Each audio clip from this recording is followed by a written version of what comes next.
आकाशवाणी गोरखपुर से भोजपुरी समाचार।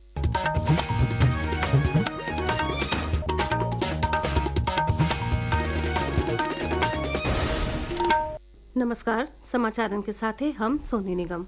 सरदार वल्लभ भाई पटेल का 150वीं जयंती के मौका पर गोरखपुर में एकता यात्रा और राष्ट्रगीत वंदे मातरम के सामूहिक गायन बदे आयोजित कार्यक्रम में मुख्यमंत्री योगी आदित्यनाथ कहले कि राष्ट्रगीत वंदे मातरम का गायन उत्तर प्रदेश के हर स्कूल, हर शिक्षण संस्थान में जरूरी करब। कार्यक्रम में मौजूद आमजन सामूहिक रूप से वंदे मातरम का गायन कैले। इस मौका पर उहाँ के कहने की देश के प्रधानमंत्री नरेंद्र मोदी के प्रधानमंत्री बनने के बाद 31 अक्टूबर राष्ट्रीय एकता दिवस के रूप में मनावल शुरू भइल।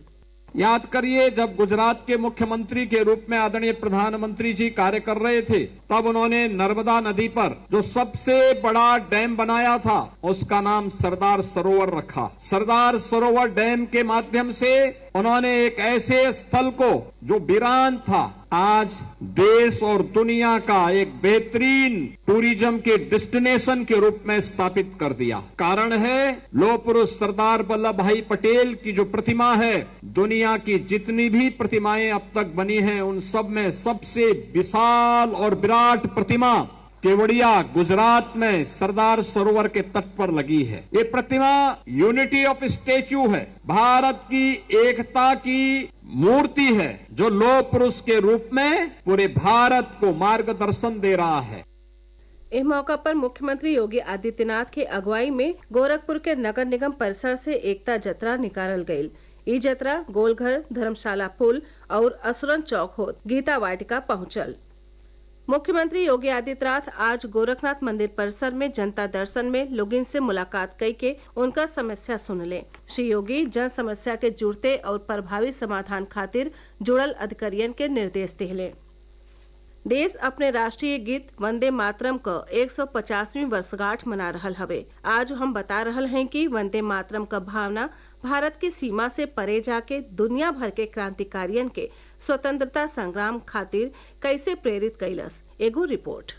वंदे मातरम का जोशीला नारा भारत की सीमाओं तक ही सीमित नहीं रहा, बल्कि यह समुद्रों और महाद्वीपों को पार करते हुए प्रवासी भारतीयों में भी देशभक्ति की लौ चलाता रहा है। 22 अगस्त 1907 में स्वतंत्रता सेनानी मैडम भीकाजी कामा ने जर्मनी के स्टटगार्ड में विदेशी धरती पर पहली बार तिरंगा झंडा फहराया था। इस ऐतिहासिक घटना ने भारत के स्वतंत्रता आंदोलन को वैश्विक मंच पर प्रदर्शित किया। मैडम कामा और श्यामजी कृष्ण वर्मा द्वारा डिजाइन किए गए ध्वज पर वंदे मातरम अंकित था। ठीक 2 वर्ष बाद वर्ष 1909 में क्रांतिकारी मदन लाल ढींगरा को ब्रिटिश शासन के खिलाफ विद्रोह करने के लिए लंदन में फांसी दे दी गई। उनके अंतिम शब्द थे वंदे मातरम। इन शब्दों ने देश के लिए बहादुरी और बलिदान का शाश्वत संदेश दिया। इसी वर्ष पेरिस के भारतीय देशभक्तों ने वंदे मातरम नामक एक पत्रिका शुरू की, जिसने दुनिया भर में भारत की स्वतंत्रता और एकता का संदेश फैलाया। इसके बाद अक्टूबर 1912 में गोपाल कृष्ण गोखले ने दक्षिण अफ्रीका के केप टाउन में कदम रखा, जहां उनका स्वागत वंदे मातरम के जयकारों से भव्य जुलूस निकालकर किया गया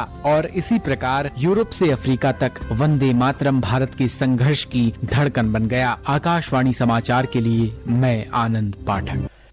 श्री राम मंदिर निर्माण समिति का अध्यक्ष नृपेंद्र मिश्र आज कहने की 25 नवंबर के राम मंदिर के शिखर पर ध्वजारोहण का कार्यक्रम आयोजित हुई।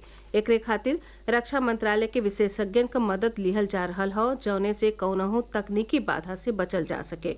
वहाँ के कहने की प्रधानमंत्री नरेंद्र मोदी मंदिर परिसर के 7 शिखर पर ध्वज फहराई हैं। ये कार्यक्रम करीब 3 घंटा का हुई।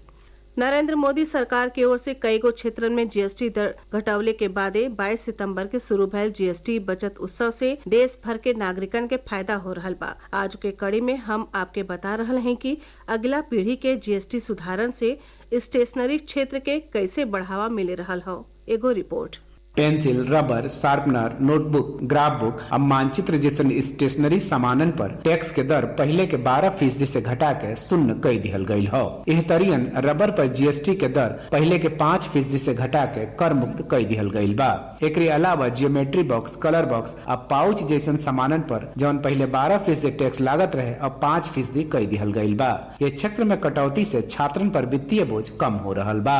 आकाशवाणी दिल्ली से दृष्टि पुनियानी के रिपोर्ट के साथ समाचार कक्ष से प्रेमचंद्र गुप्ता। बनारस के छावनी स्थित रणबांकुरे स्टेडियम में लगातार तेसरको दिन ने आज अग्निवीर भर्ती रैली आयोजित भइल। ई भर्ती प्रक्रिया के तहत टेक्निकल पद खातिर कुल 1052 अभ्यर्थियन के बुलावल गयल रहल।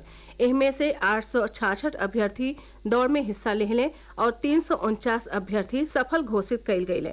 एकरे साथ ही इस समाचार बुलेटिन पूरा भइल। नमस्कार।